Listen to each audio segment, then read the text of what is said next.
Sir আমাদের টপিকটা হচ্ছে নারীর জন্য নিরাপদ দেশ। সো বাংলাদেশে মহিলাদের নিরাপত্তা, মহিলাদের সিকিউরিটি আমরা কিভাবে ইমপ্রুভ করতে পারি সেটা নিয়ে যদি আপনি কিছু বলতে পারতেন। Assalamu alaikum. So when I was actually invited to be part of this panel yesterday, I never felt very comfortable, just to be honest, because this is not something I'm very good at. But then I was thinking about it a little bit, and then I was reading few things, not a lot. I had other things to do, and Professor Sultan would be the culprit in that case. I had to submit a report to him, and I was very busy with it. But in between, I tried to read a few comments or few of those ideas. I was looking at, this will be my question to some of our guests also, the difference between the equity and equality. Right? Sometimes I think I get confused also, what actually the difference between equity and equality. Does our women need equality or we need equity in that case? From my understanding, I see that it is equity that's more important, right? Not equality. I mean, again, from my basic understanding, we are not created same. We don't need the same things to succeed. Women are better in many things, and men has other priorities in some other things. For them to succeed, it is the equity that's needed, means they need different things to succeed. That's one point, and again, I would request our guests also to make a comment on that. Are we really advocating the equality or not? So that's one comment. Next thing is about the, nirapod দেশ আমাদের নারীদের জন্য. I mean, there is no alternative, but to do that, I mean, that's beyond argument, Again, the statistic our chief guest was saying that we have about 51%. That means more than half of the population is women. If we cannot secure them, if we cannot make a secure environment for them, how can we even expect, that this country will progress, this country will advance? That's just impossible, to leave out 50%, more than 50% of the population and don't make them feel secured, and they will not feel confident to make a contribution. So if we want that, we must make it. So this is not an if and but, this is something, a requirement. Now, how do we do that?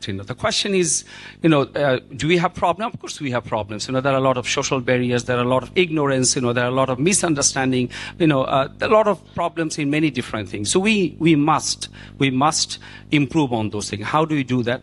Well, it's a need. First of all, there is a social need. There is a religious need. This is all supported by our religion also. I know there are a lot of misconception whether our religion supports women empowerment or whether they support the security of women. I mean, again, if we, I'm not a scholar in Islamic sense, but I read a little bit here and there.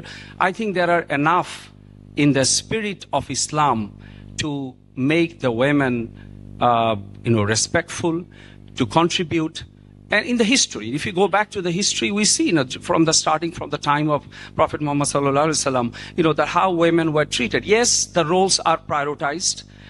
Women's role in certain cases is different than the men's role. Men have certain priorities, but in terms of respect, in terms of their position in the society, there is no degradation of the women. It is not supported in Islam in any sense, And there are a lot of hadith, some of you know. One of my favorite hadith that I remember when somebody asked Prophet Muhammad sallallahu alaihi wasallam that who should get my best behavior from me, and his answer was first your mother. Then who? Well, your mother. Then who? Your mother. Then your father and other thing. So that clearly says the status of the women. So that's something. And yes, again, as I said, the priorities sometimes are different, But in terms of the respect and the status, there is no compromise, for the women. Now, does it make economic sense? Again, our guest has mentioned that, even economically, if we want to advance, if we want to progress in this country, we have to make the women secure. We have to make them confident. Let me also give an example from a place that I had a chance to visit once in Morocco, one of my very favorite countries to visit. A few years ago, I had a chance to go there. And, I went to a very old traditional cultural city, Fez.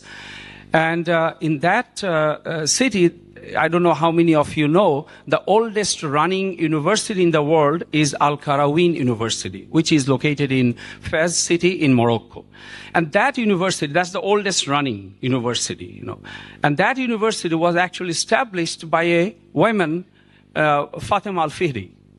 So how was it possible? And it was I think it was in the 9th or 8th, I think it was in the 9th century. How was it possible for a Muslim woman in that time to do it? I mean, it's very simple. She was confident enough. She was given the platform. She was not, stopped by anybody. That's why she was confident enough to take that project, to establish that university, which was one of the top universities at that time, one of the top scholars in the Andalusian history in that region, which was the most advanced region in the world at that time, far ahead of the other European, nations at that time. And that university was at the center of this knowledge, So these are the examples that we should remember, So in our country, if we want to really make it secured, it has to start. The law itself is not enough. I mean, yes, you have to make the laws.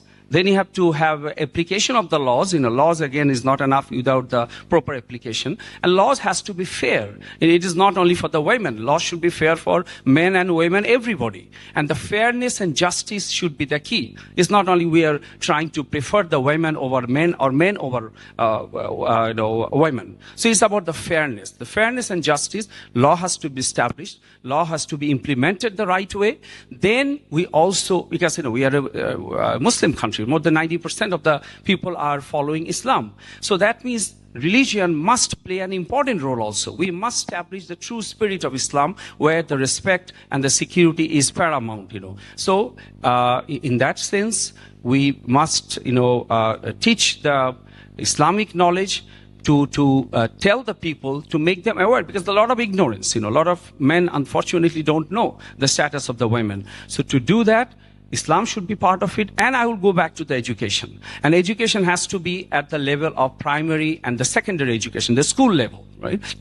So, when we grow up, our brain gets a little bit matured, our brain gets a little bit, you can say it's very hard to change it, So we must start it from the school level. Yes, the family must play a role, but the schooling system should also play a role, where the proper knowledge of this kind of awareness must be established. I always say, in my classes, whenever I get a chance, education is the key. If you want to change the country, if you want to make them aware, if you want to get rid of the ignorance, it is the education. And that education, the priority should be at the school level, not at the university level. Yes, university has a role to play, but not as much as the primary or the secondary education. So again, it's a multifaceted problem, and the solution also lies in many sectors. We are progressing, as our guests were saying, that in South Asia, in many index, our women security or some of the progress, probably we are ahead of some of them, but that should not stop us from making much more progress, what we should and we must emphasize. Thank you.